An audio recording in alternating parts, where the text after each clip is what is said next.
All right, good morning, everyone. So today we're going to go over the creation of the new U.S. Constitution. Now, the authors of the Constitution itself were known as framers.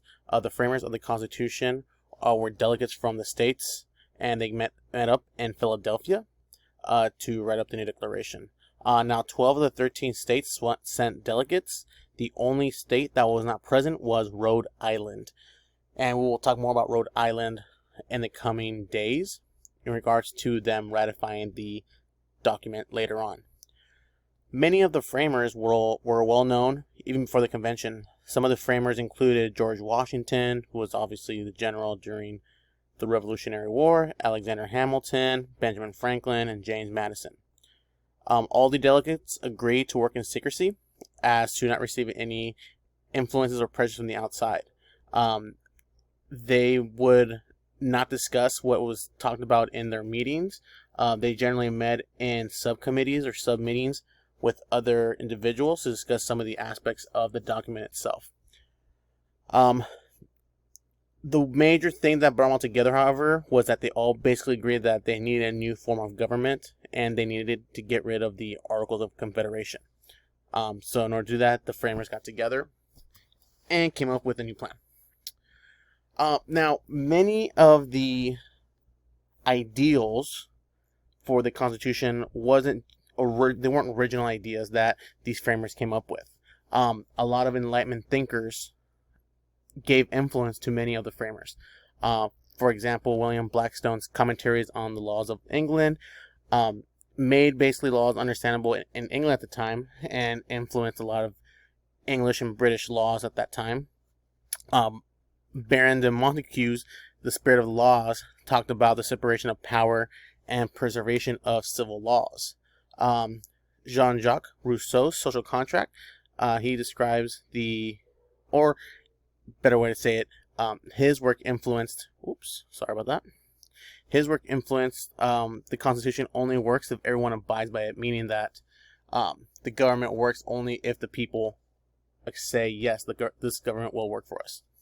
And then John Locke's Two Treatises of Government argues for the natural rights and property of every single citizen and talks about limiting the government to protect individual rights and the fact that citizens have the right to overthrow a government whenever they see fit.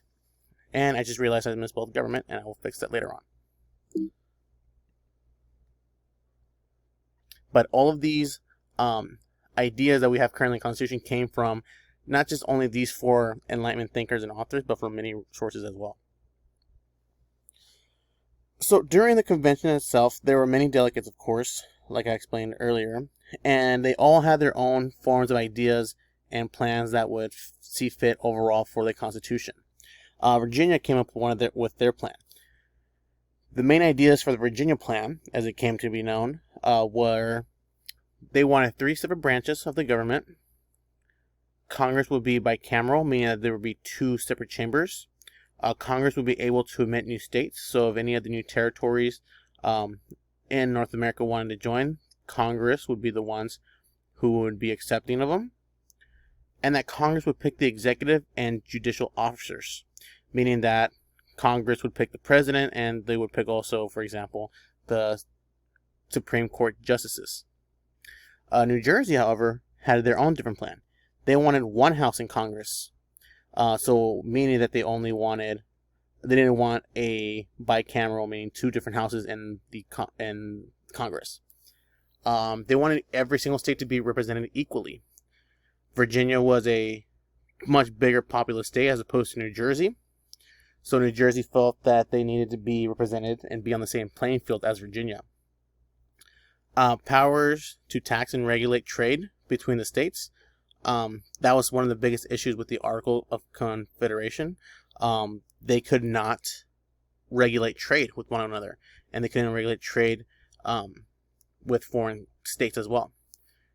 And they wanted more than one executive, meaning they wanted more than one president or some type of authority figure to execute the laws. And again, the biggest issue was how to represent these states in Congress. So just like everything that happens around the world, our government was built on compromises. These three compromises are probably one of the biggest ones that we have that we see in our Constitution.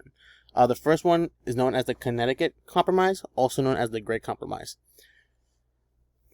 The delegates decided to agree that the House or the Congress would be divided into two houses. So we have the Senate and the House of Representatives. The Senate would be represented equally, meaning that every single state represented in the Senate will have two representatives, and the House would be represented based on population. Now, here, this brought a new issue as well. Most of the southern states, as we know, own slaves. So how should slaves be counted towards the population? Should they be counted as towards getting more individuals represented into the House of Representatives, or should they not? Because they were considered as property. So again, the framers and the delegates came up with a compromise known as the 3/5. This allowed slave-owning states to count slaves towards their population, but they were only counted as 3/5, meaning they weren't considered as a whole. So if we had 500 slaves in the state of Virginia, for example, then only 300 of those slaves would be counted towards that state. Next compromise as well was the Commerce and Slave Trade Compromise. The southern states were nervous that Congress would try to tax their exported goods. The South was heavily, the South biggest cash crop was obviously cotton, and a lot of their slave labor worked for that. So they were nervous that Congress would try to tax all of their exported goods, meaning that they would not be left with any money. So Congress decided that, or the framers decided that Congress could not tax goods that the state exported, as well as the states or Congress could not interfere with the slave trade for at least 20 years. This would be brought up 20 years from then in the early 1800s, and will bring up more issues as well between the southern and northern states. And once again, we will see that, as we learned already in U.S. history, this would eventually lead to the Civil War. But enough for that for today. So once the framers got together and decided what the final outcome was for the Constitution, they needed the states to ratify them. And the early battlegrounds led to two different parties. The first party known as the Federalist, and the second one were the Anti-Federalist. Federalists, of course, are the ones who favor the Constitution, and Anti-Federalists oppose them. Famous Federalists were James Madison and Alexander Hamilton. They argued that they needed a strong central government, citing issues with the Articles of Confederation. Between Madison and Hamilton, they would write essays known as the Federalist Papers in support of the Constitution, mostly in New York. We will see that New York was actually a huge battleground in order to get the Constitution passed or ratified by the state of New York. Now, the Anti-Federalists, however, they were supported mostly by people such as Patrick Henry, John Hancock, and Sam Adams. They argued for a Bill of Rights and feared that the central government will become too powerful. They believed that the president would create a new monarchy. They believed also that the central government would suppress states' rights and laws. So these are issues that the Anti-Federalists saw and felt that they needed to overcome those issues in order to have what they were promised, being able to be free. And we will see later on that the Bill of Rights will eventually be added to the Constitution as well. So, the ratification of the Constitution. So, the first state to ratify was Delaware in June 21st, 1788. Soon afterwards, on September 13th, 1788, 11 of the states were officially under the roof under the Constitution.